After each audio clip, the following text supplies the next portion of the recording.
Hello learners, कैसे हैं आप सब लोग। चलिए आपकी पीआईबी की क्लास शुरू करते हैं। पहली न्यूज़ है, prime minister pays tribute to tribal heroes on Hul Diwas. ये दिवस हर साल 30 जून को मनाया जाता है और ये 1855 में संथल अपराइजिंग हुई थी अगेंस्ट ब्रिटिश कॉलोनियल रूल, तो उसके उपलक्ष्य में मनाया जाता है। तो हमारे प्रधानमंत्री जी ने जो फ्रीडम फाइटर्स इसमें लड़े थे, सिदो कान्हू मुर्मू जी, चंद भैरव जी, फूलो जानो जी, इन सब की जो वेलर है उसको एक्नॉलेज किया है। एंड देखिए, जो संथाल रिबेलियन है इसको हल रेवोल्यूशन भी कहा जाता है और ये बहुत एक इम्पॉर्टेंट इवेंट है अगेंस्ट ब्रिटिश कॉलोनियल रूल हमारी कंट्री में। जो फ्रीडम स्ट्रगल स्टार्ट हुई थी उससे जस्ट पहले, क्योंकि ये छोटी छोटी सी अपराइजिंग हुई थी जिसने मिलके एक्चुअली में बड़ी freedom struggle across the country start की थी। और ये जो अपराइजिंग है आपकी संथाल रिबेलियन, ये संथाल कम्युनिटी द्वारा किया गया था इन झारखंड बोगनादी रीजन, और इसी के मेमोरी में हर 30 जून को हल दिवस मनाया जाता है। नेक्स्ट है, quad nations launch first ever at sea observer mission to boost maritime cooperation. तो इस मिशन में बेसिकली जो क्वाड कंट्रीज़ हैं, जो कि आपकी 4 कंट्रीज़ हैं, India, USA, Japan and Australia, ये चारों मिलके समुंदर में अपनी मैरीटाइम कोऑर्डिनेशन करेंगी और इसमें 2 ऑफिसर्स पार्ट लेंगे हर कंट्री में से। इस फीमेल कोस्ट गार्ड मेंबर्स भी इंक्लूडेड रहेंगी। इस मिशन के में पार्ट लेने से ऑब्वियसली इंडिया की जो सागर पॉलिसी है, which is security and growth for all in the region, and Indo Pacific Ocean initiative, ये जो दोनों स्कीम्स हैं इंडिया की, उसके साथ ये अलाइन हो रहा है जो ये मिशन है। और देखिए, क्वाड क्या है। Quad is basically quadrilateral security dialogue, और जो 4 कंट्रीज़ के बीच में है।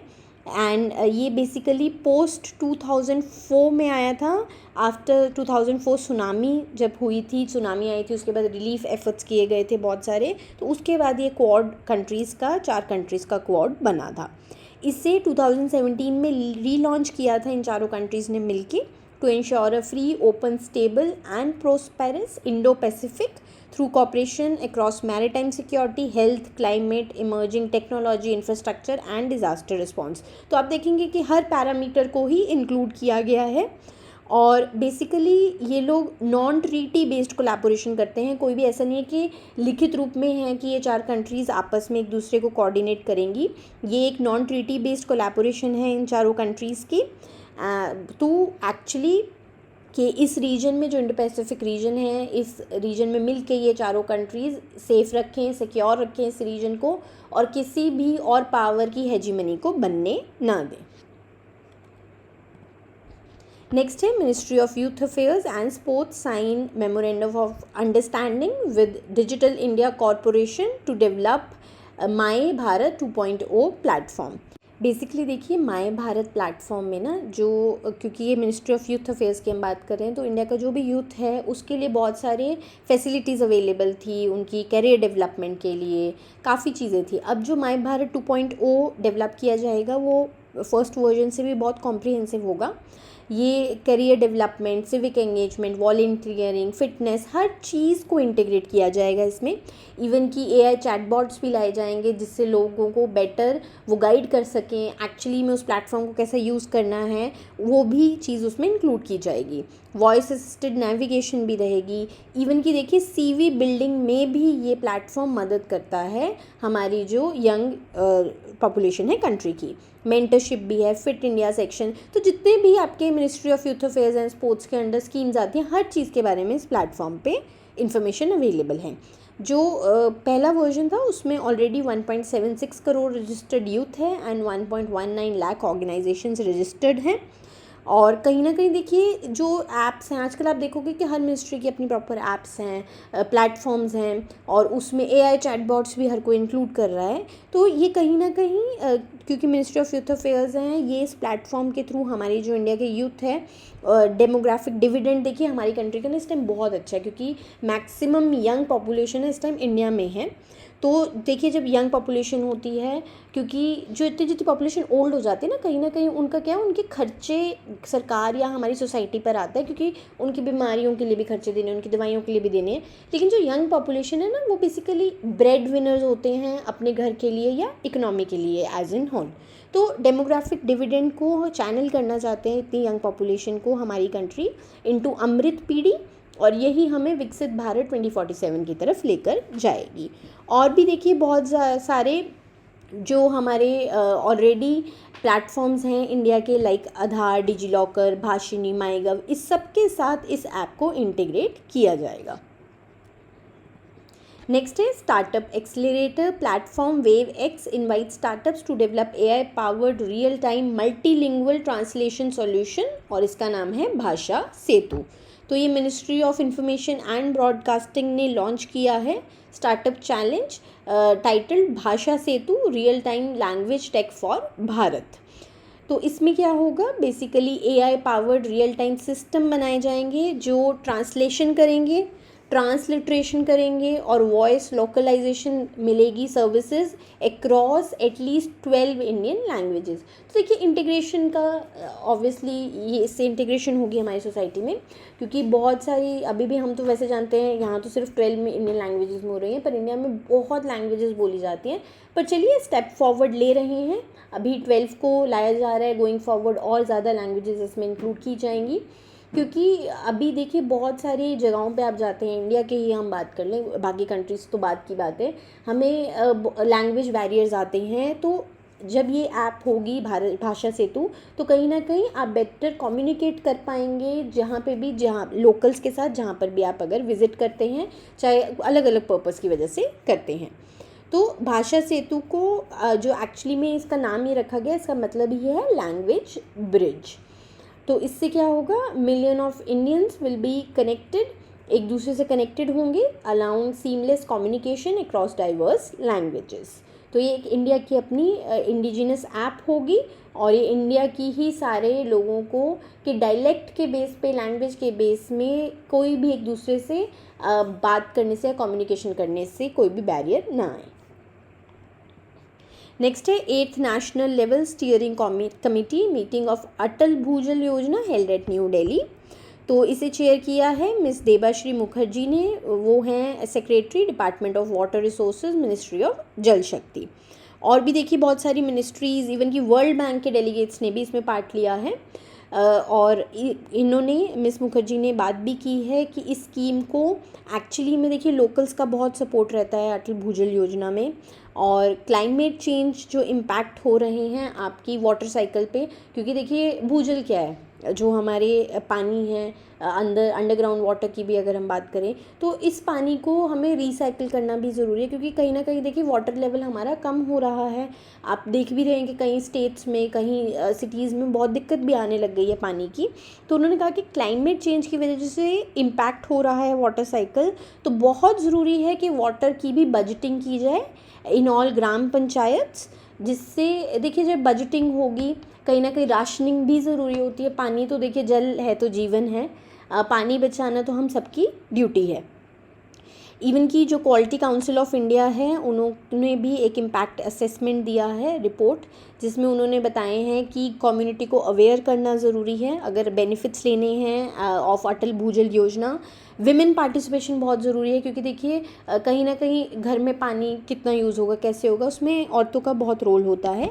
एफिशिएंट क्रॉपिंग पैटर्न होना चाहिए, एंड इसके अलावा और भी बहुत सारे हैं जो बेनिफिट्स इस योजना के देखे गए हैं या गोइंग फॉरवर्ड हमें मिलेंगे। तो अटल भूजल योजना आपकी 25 दिसंबर 2019 को लॉन्च की गई थी to commemorate 95th birth anniversary हमारे प्रीवियस प्रधानमंत्री अटल बिहारी वाजपेयी जी की। और इसे मिनिस्ट्री ऑफ जल शक्ति लॉन्च कर रही है, इसको इम्प्लीमेंट कर रही है, और इसमें वर्ल्ड बैंक की भी फंडिंग है। तभी देखिए वर्ल्ड बैंक के डेलीगेट्स भी थे इस मीटिंग में। 6000 करोड़ के करीब की लागत है इस योजना में, एंड 50-50 की कॉस्ट शेयरिंग हो रही है बिटवीन मिनिस्ट्री ऑफ जल शक्ति एंड वर्ल्ड बैंक।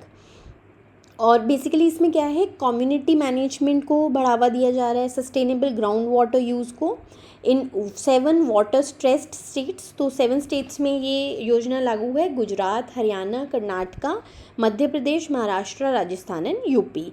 और इसमें भी 78 डिस्ट्रिक्ट्स एंड 8350 ग्राम पंचायत। और इसको 2020 से 2025 तक किया जाएगा, उसके बाद ऑब्वियसली आगे भी बढ़ाया जाएगा। और इसमें देखिए कैपेसिटी बिल्डिंग की जा रही है, इंसेंटिव बेस्ड इंटरवेंशंस भी किए जा रहे हैं, और उसमें बजटिंग कर रहे हैं कि हर ग्राम पंचायत को कितना पानी देना चाहिए अपनी सिंचाई करने के लिए, या फिर वाटर डेटा मॉनिटरिंग होती है रियल टाइम पे, वाटर यूज़ एसोसिएशंस बनाई जा रही हैं, और भी बहुत सारे चेंजेस किए जा रहे हैं जिससे पानी को बचाया जा सके। नेक्स्ट है, India's index of industrial production records growth of 1.2% in May 2025। देखिए ये इंडेक्सेस यूजुअली हर महीने आते हैं, आपको हर महीने की फिगर्स याद रखने की ज़रूरत नहीं है, मैंने पहले भी आपको पीआईबी की क्लासेस में बताया है। आप जो भी रीसेंट होगी, जब एग्ज़ाम होगा तब वाली याद कर लीजिएगा, लेकिन ये हम इसलिए बताते हैं कि जिससे पता रहे कि इकनॉमी एक्चुअली में मूव कहाँ पे कर रही है, सेक्टर वाइज क्या चल रहा है।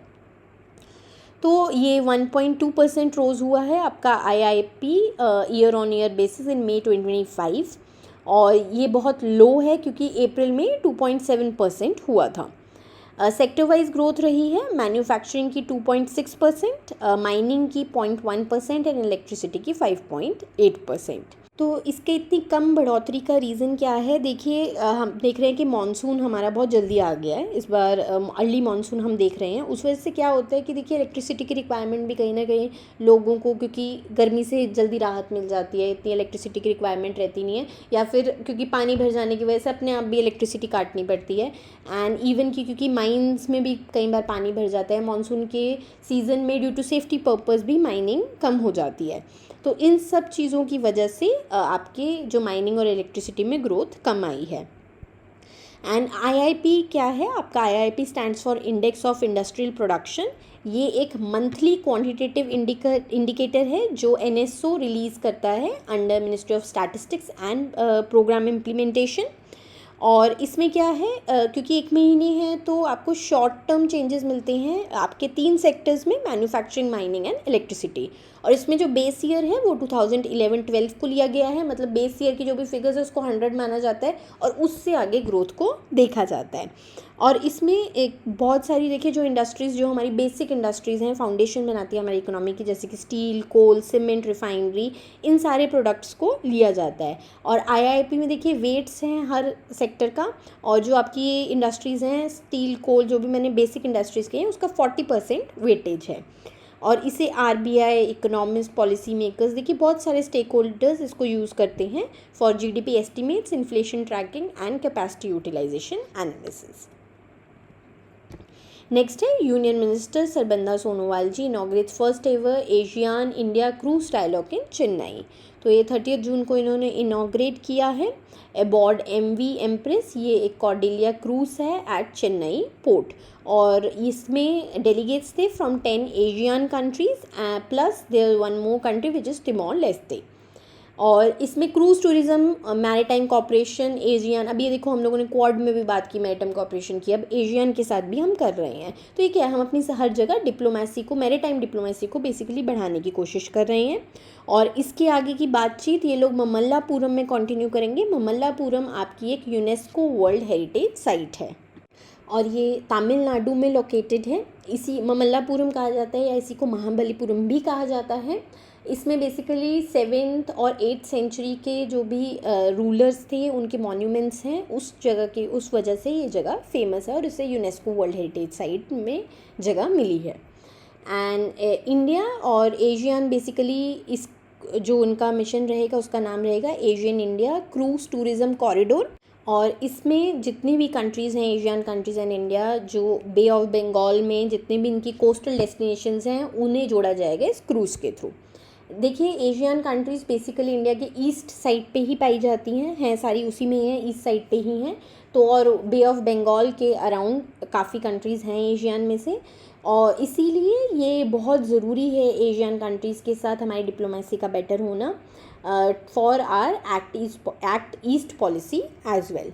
और ये जो कॉरिडोर है ये अलाइन करता है with national strategies of India like cruise Bharat mission, maritime India vision 2030 and maritime Amrit Kaal vision 2047। तो देखिए 2047 में जो हमें विकसित भारत बनना है ना, उसमें बहुत सारी चीज़ें, मैरीटाइम भी देख रहे हैं, इंफ्रास्ट्रक्चर को भी देख रहे हैं, रोड्स को भी देख रहे हैं, जॉब क्रिएशन को भी देख रहे हैं, यूथ को भी देख रहे हैं। एंड एशियन आपका it stands for association of south east Asian Nations. ये एक रीजनल इंटर गवर्नमेंटल ऑर्गेनाइजेशन है जो 1967 में फाउंड हुई थी। इसमें 10 मेंबर कंट्रीज़ हैं, Brunei, Cambodia, Indonesia, Laos, Malaysia, Myanmar, Philippines, Singapore, Thailand and Vietnam. तो आप देखेंगे ऑलमोस्ट सारी ईस्ट में ही पड़ती हैं इंडिया की, अगर आप जोग्राफिकली इनकी लोकेशन देखेंगे। सो इसका बेसिकली एम है to promote economic cooperation, regional stability, cultural exchange and connectivity through initiatives in trade, infrastructure and people to people partnerships. और एशियन, वही मैंने आपको बताया था कि इंडिया की एक्ट ईस्ट पॉलिसी के लिए बहुत ज़रूरी है। और क्योंकि देखिए कहीं ना कहीं एशियन कंट्रीज़ से ना हमारा कल्चर मैच करता है थोड़ा थोड़ा, और डेमोक्रेटिक एंड अदर इंटरेस्ट भी मैच करते हैं, क्योंकि इंडो पैसिफिक रीजन में हम सारी एशियन कंट्रीज़ हो गई या हम हो गए या क्वाड की भी हम चाहें तो इंडो पैसिफिक रीजन में शांति चाहते हैं। ये एक बहुत इंपॉर्टेंट रीजन है अगर हम वर्ल्ड लेवल पर देखें। बैंकर्स यूनिवर्सिटी आरबीआई के ग्रेड बी स्टूडेंट्स के लिए एक कंप्लीट गाइड लेकर आया है। ये गाइड पीडीएफ के फॉर्म में अवेलेबल होगी आपको, बिल्कुल फ्री ऑफ कॉस्ट है ये। इस पीडीएफ में आपको syllabus, time table, sources, tips, पूरा एक रोड मैप मिलेगा एक्चुअली में एग्ज़ाम की शुरुआत कैसे करनी है। तो अगर आपने अभी तक ये पीडीएफ नहीं ली है तो इस वीडियो के डिस्क्रिप्शन में लिंक प्रोवाइडेड है, उस पर जाइए, अपना ईमेल आईडी डालिए और आपको ये पीडीएफ बिल्कुल फ्री ऑफ कॉस्ट मिल जाएगी। देखिए आपके लिए जब एक रेडीली आपके पास एक तरह से मैप अवेलेबल है तो आप ले लीजिए, क्योंकि फ्री ऑफ कॉस्ट ही आपको अवेलेबल है।